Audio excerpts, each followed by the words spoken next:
Welcome to a new video from the Burg-Wächter professionals. In this video, we would like to introduce you to the new Expert Safe.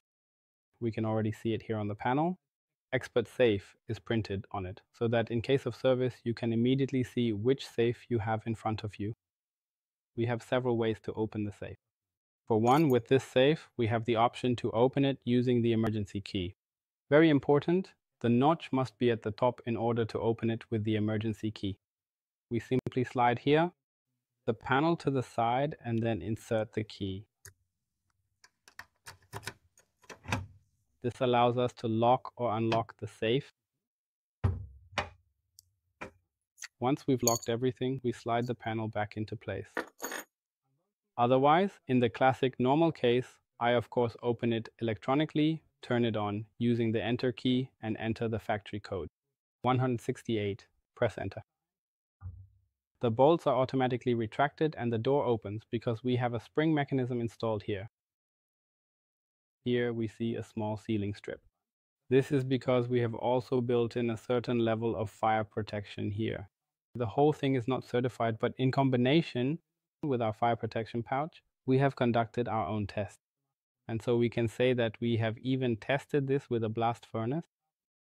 We have preheated it up to 700 degrees. And in combination with this fire protection pouch, we can store documents here fireproof for up to 15 minutes. The safe is generally double-walled, which of course is also very helpful for burglary protection and simply provides an increased basic level of security. Additionally, such a safe, even if it is not certified, should always be anchored because otherwise it would be too easy to carry off. And it could be taken away as well. Very important. Don't just slam these screws and plugs into a drywall, but of course install them either in solid masonry or a concrete floor.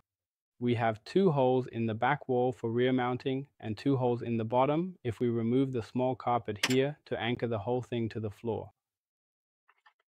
Also included is a small torque screwdriver. With this, we can easily change the batteries from the outside. Down here we have the battery compartment with regular AA batteries, so the standard LR6 batteries. With it, we can loosen the 2 torque screws here and change the batteries from the outside at any time. Now let's move on to programming the electronics. We turn on the electronics using the enter key and simply enter the factory code. 168, enter. The safe opens and we have now entered the user code here. To change the user code, we can simply enter a new code while the safe is open. It can be 3, 4, 5, or 6 digits long, as you prefer. I'll just enter it now, so enter and then 1, 2, 3, enter.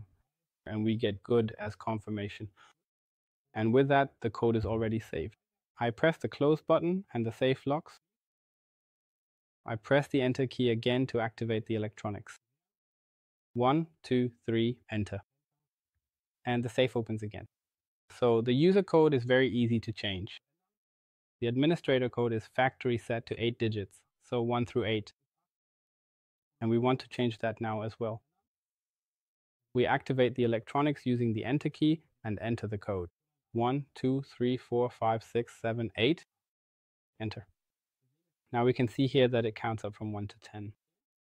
During this time, we press the enter key again and now enter a new code. Let's just do it the other way around.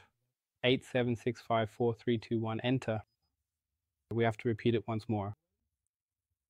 So 8, 7, 6, 5, 4, 3, 2, 1, enter. It says good again as confirmation. And with that, the administrator code has now also been changed.